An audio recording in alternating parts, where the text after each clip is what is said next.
Hi, my name is Rachel, and today we are talking about some graphic novels that I recently read, although one of them is both of them are sort of based on a true story. Hi, my name is Rachel, and today we're talking about graphic novels. First up on the docket, we are going to talk about Banned Book Club by Kim Hyun-suk, Ko Hyung-ju, and Ryan Estrada. So this is a fictionalized biographical graphic novel that depicts Kim Hyun-suk's experiences in South Korea in university in 1983 during the Fifth Republic. And the title is in reference to a underground group of students who are doing various acts of protest, including reading banned literature. It has been fictionalized in order to protect the identities of the people involved. Kim Hyun-suk went into college in 1983 and majored in English literature in this book, and so the editor of the school newspaper invites her to a book club, and she's expecting them to read things like Hamlet. Instead, she is now the youngest member of a book club reading banned literature because they are living under a totalitarian regime. So she doesn't really want to get involved in things that she deems like political, but she's growing to care for these people, and she is starting to realize, like, why are these books banned?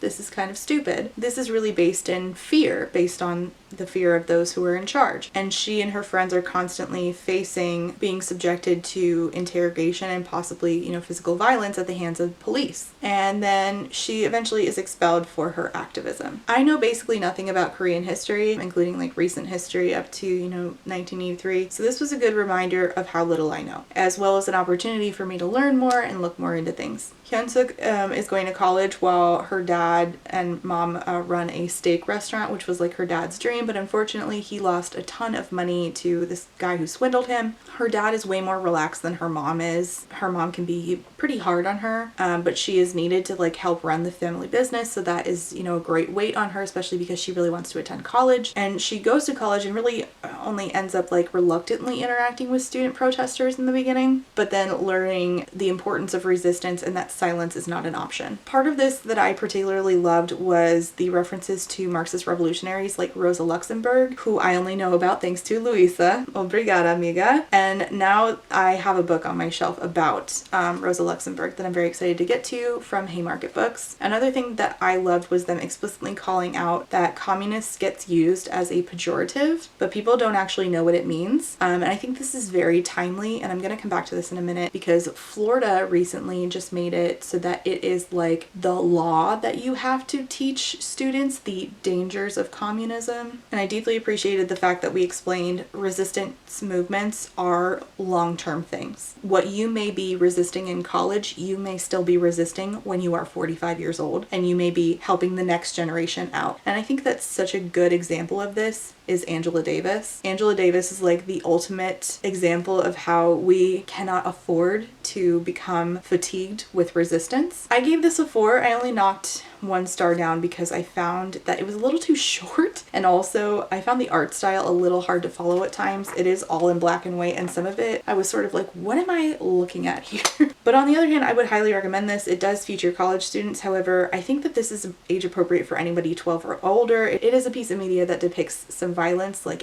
particularly at the hands of police. But then again, like we have 12-year-olds here in the United States experiencing violence at the hands of police. So to say that it's not age appropriate for them when they can experience it in real life and not be protected would be a little much, don't you think? I want to note here that the book banning that we see here in this book, where the books are wholly inaccessible and illegal to obtain, is only one kind of book banning. I hear from people like my resident county book banner, Julie Gebhards, and her little friend, Debbie Hunt, that this is the only kind of book banning, and that is just not true. That's not how definitions work. Here's some book banners regurgitating this idea because it's very convenient for them to believe it. Now listen, everyone still has a right to give their child whatever book they want to.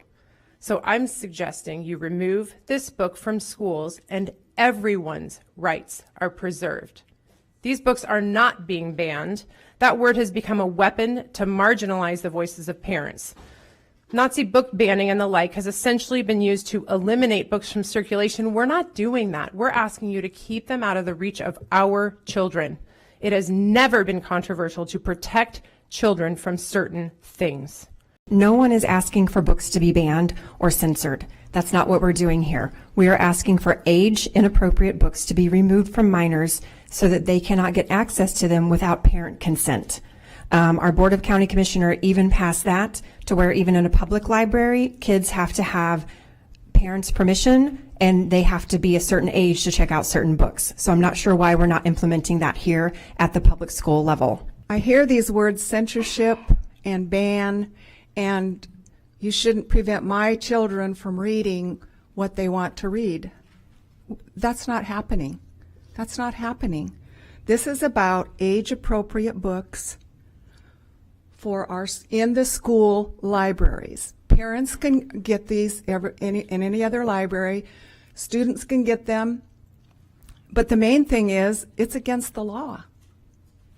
It's against the law. If you don't like it, change the law. When in reality, challenging a book is the attempt to ban a book from a library, school district, institution, organization, government entity, retailer, or publisher based on its content. Notice how it doesn't say and. It's not all of those. It's any one of those. If you do it, you're a book banner. Congrats! Challenges can either result in the book being banned or they can be overturned and the book remains in circulation at the organization. Although the US government has engaged in small levels of book banning throughout its history, most books are banned or challenged on a more local scale, which is what you're doing if you try to ban a book at a school district. And again, the or there is very important. Book banning happens in a variety of ways and places, not just one. If you have made previously accessible books inaccessible to the public at any of those places because you object to the content, you are a book banner and that book has been banned in that place. And just like this book brings up how authoritarian regimes love to change the definition of communism to stuff I don't like instead of accurately defining it, authoritarians love to avoid accountability by changing the definition of book banning to only meaning one thing. If we take this book out of circulation entirely, that's not how it's defined. Just like there can be different forms of abuse and you don't have to physically, verbally, and mentally abuse somebody to be an abuser, you can do any three of those things and be an abuser. If you ban a book from one institution, you are a book banner. You didn't have to do all of them. You did it in one, you're a book banner. It's that simple. But they believe that so long as they do not make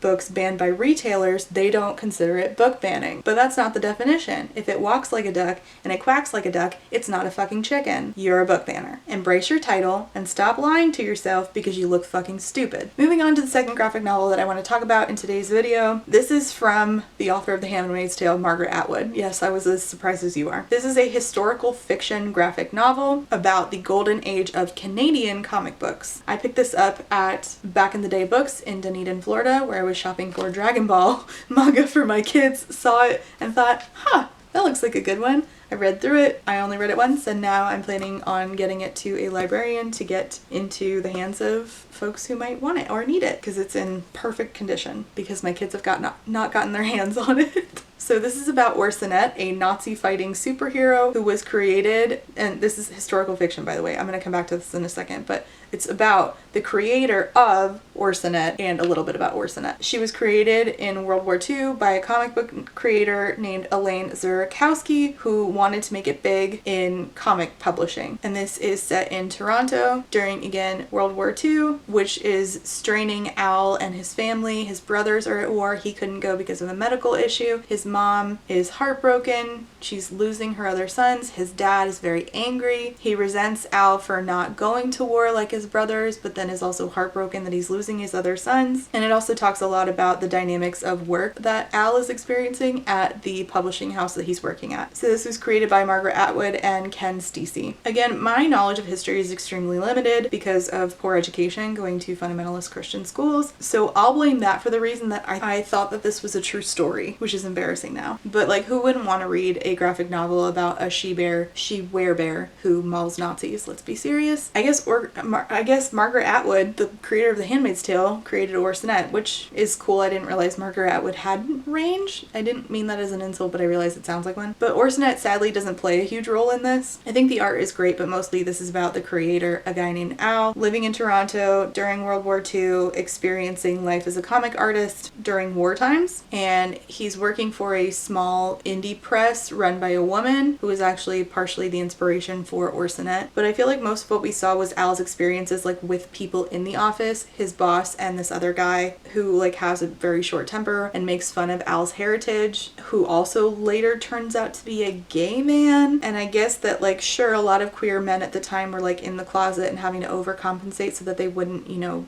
be like worried that people were gonna be like, oh, I found the gay man, let's kill him. But I just didn't really understand like what was the purpose of that so much. Like I just felt like it kind of came out of left field for me, especially because like when he comes out to Al is like, oh, well, please don't hit on me. I was like, oh God, not the stereotype thing. I understood Al's work as an artist, and I liked watching that part, and I really felt for him in how his dad just did not understand his job or find value in it, especially with his brothers off at, you know, in World War II, and the importance of having stories like Orsonet during World War II to give the public something hopeful in their lives. It was helpful in learning that there was an embargo at the time so that, you know, US comics, which were in color, weren't being sent into Canada, and therefore they were sort of like running on borrowed time in Canada to create fan bases for their comics before the embargo was lifted, only for the war to end and for Orsonet to be over. And then we got this like really lovely, beautiful scene of Orsonet saying goodbye to Al. Then years later, Al receives an award for his work. So again, I was very excited to read the Orsonet comics and learn more about real life Al,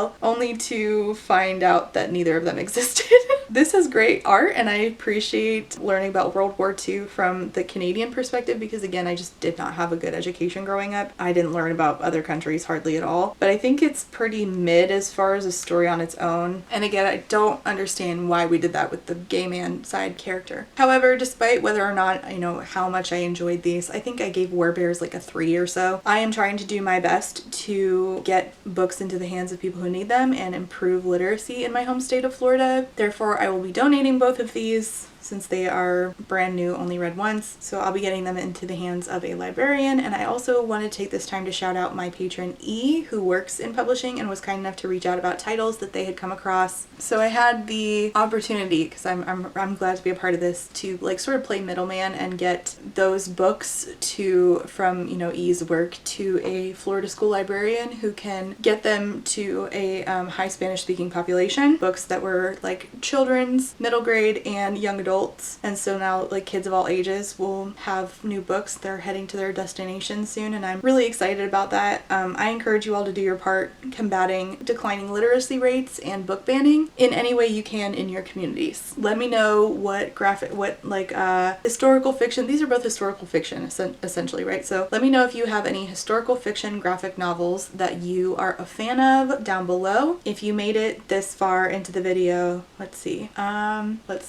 Orsonet was a werebear, so leave a bear in the comments for me if you made it this far into the video. If you want to, you don't have to. Thank you so much for watching. Leave your comments and questions down below, and I will see you next time. Bye. Before I go, I have to say thank you for being a friend to my Therapy Bills patrons, and those are Alexander, Ashley H, Astrid P, Brittany Bobitney, Cami, Chris, Choco's Trash for Japanese Mysteries and Thrillers, DJ Rocktopus, Ellie, Emerald Dodge, Emperor's New Blues, Aaron with 2 E's, Eric, Galaxy Bot, Jess, John E, Julie D, Kaleno K, Casey McKenzie, Kate W, Kiara, Quinn, Lady Kittybug, Lady Chips, Lemon Jelly, Lex, Lily B, Max B, Mommy Zombie, Alice, Panoramic Demon, God, that's a good one, Rain, Reese, SJ, Samar, Sad Witch Bree, Scarlet, Shiny, SMK, Spoopy, Steph B, 2 Orbit, Urchin Audrey, White Raven 13, Zorvictia, Your Bad Little Dragon, Peggy, that is a crime, and Chai Guy. Thank you all so much for being here and for being a friend. And last but not least, I have to say thank you for being a friend to my Potato Starch Marxist patrons, and those are Alejandra, Alicia, the Bane of Book Banners. Ha! I love that. I love that very much.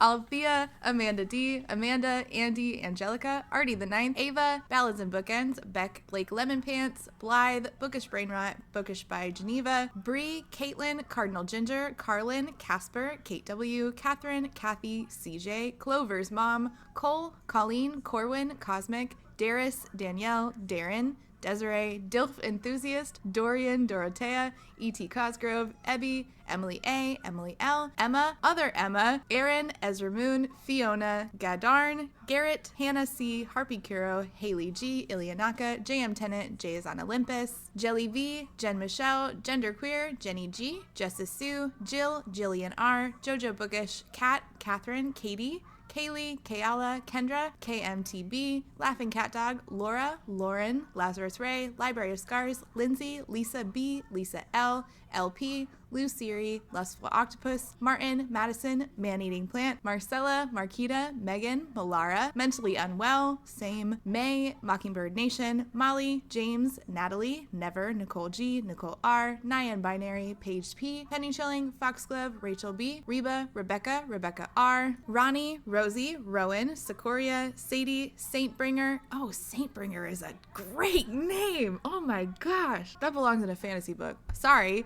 Saki Alume, Samantha, Sammy C, Sarah H, Sarah the Bear, Sarah Z, Shamed, Shannon, Sean, Super Evil Sam, Tay, Talia, Tiana, Trashcan Teddy, Triple M, Tito Phoenix, and Writer A. Thank you all so much for being here and for being a friend.